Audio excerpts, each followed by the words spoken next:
Good morning बच्चों। आज हम अर्थशास्त्र में उदासीन वक्र की विशेषताएं पढ़ेंगे, है ना। अब उदासीन वक्र क्या होता है, सबसे पहले हम इसके बारे में पढ़ेंगे, है ना। अब उदासीन वक्र का विश्लेषण देखिए। उदासीन वक्र का जो अवधारणा है वो क्या है, क्रमवाचक दृष्टिकोण से। क्रमवाचक दृष्टिकोण यानी उपभोक्ता के व्यवहार की उपयोग की गई जितनी भी इकाइयाँ हैं उसके बारे में हम इसमें अध्ययन करते हैं। मतलब उसमें किस वस्तु की वरीयता, मतलब वो किसको इम्पोर्टेंस दे रहा है, ठीक है, इसकी हम बात करते हैं। तो ये देखिए उदासीन वक्र में ये देखिए ए एक्स वाई जेड, है ना, उसने इस तरीके से इसको किया है। अब देखिए, अब इसकी विशेषताएं। अब विशेषताएं क्या है, उदासीन वक्र की ढाल नीचे की ओर गिरती है ना। अब देखिए उदासीन वक्र जो होता है वो ऋणात्मक रूप से चलता है। जैसे आप सपोज कीजिए आपने एक वस्तु यूज़ करना स्टार्ट की, उसका उपभोग करना स्टार्ट किया, तो दो वस्तुओं के समान संतोषप्रद दोनों एक जैसी आएंगी क्या? नहीं।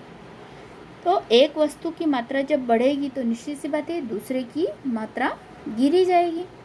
मतलब आप एक वस्तु को इस्तेमाल करेंगे तो निश्चित सी बात है दूसरी को कम ही करेंगे ना। तो ये क्या है, हमारी उदासीन वक्र की ढाल क्या होती है, नीचे की ओर गिरती है। फिर है उदासीन वक्र अक्षों के मूल बिंदु के प्रति उन्नतोदर होते हैं, है ना। मतलब हमारा उदासीन वक्र क्या है, मूल बिंदु 0 से स्टार्ट होता है। जैसे जैसे हम y के स्थान पर x को प्रतिस्थापन करते हैं, ये देखिए y के स्थान पर जैसे जैसे हमने x को लाया है, ठीक है, तो हमारी क्या हो गई, सीमांत उपयोगिता घटती जा रही है ना। देखिए हम x से y की तरफ जा रहे हैं तो हम क्या रहे हैं, नीचे झुकते जा रहे हैं ना। हमारी जो उपयोगिता है वो घटती जा रही है। इसका मतलब क्या हुआ कि ऐसा प्रतिस्थापन जिसमें हमारा क्या हो रहा है, गिरने की दशा आ रही है, तो ये क्या है, उदासीन वक्र के उन्नतोदर होगी, है ना। इसमें उन्नति नहीं होगी, अवनति की तरफ हम बढ़ेंगे, नीचे की तरफ गिरेंगे। फिर है उदासीन वक्र एक दूसरे को कभी नहीं काटते हैं, है ना। उदासीन वक्र जो होते हैं वो एक दूसरे से कभी कटते नहीं हैं। क्यों नहीं कटते हैं, क्योंकि इसका कारण संतुष्टि का स्तर कभी भी वही नहीं रहता है ना। जब एक व्यक्ति एक वस्तु को यूज़ करेगा तो निश्चित सी बात है दूसरी वस्तु को वो कम ही इस्तेमाल करेगा, तो एक दूसरे से उनका परस्पर कोई संबंध नहीं स्थापित होगा।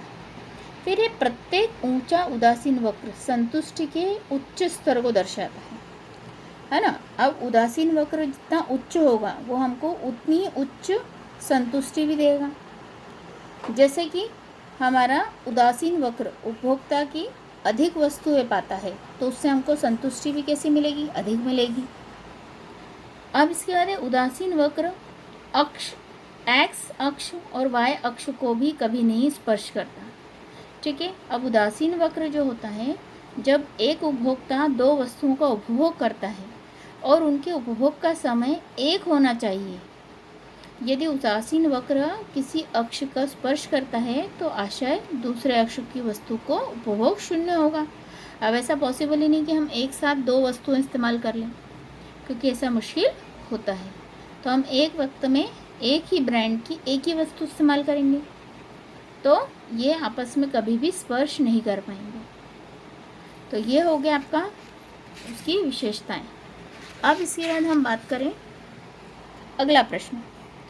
अब ये उदासीन वक्र विश्लेषण की सहायता से हमको उपभोक्ता के संतुलन को समझाना है, ठीक है।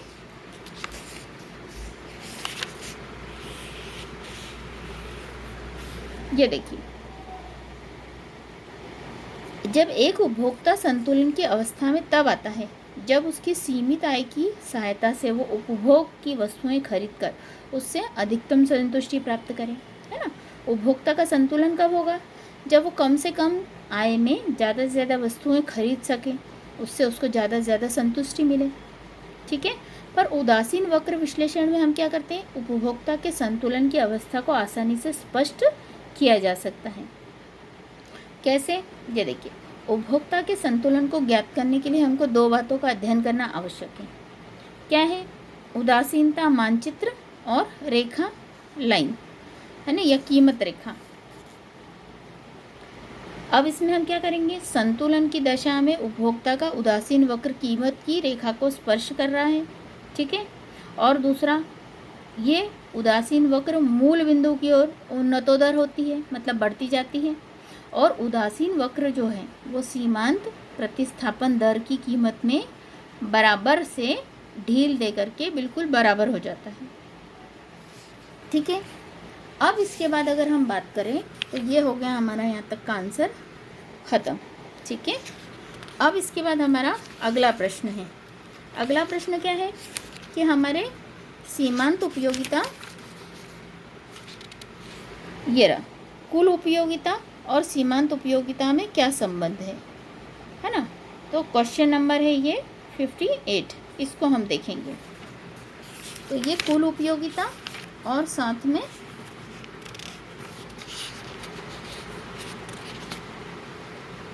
सीमांत उपयोगिता में संबंध,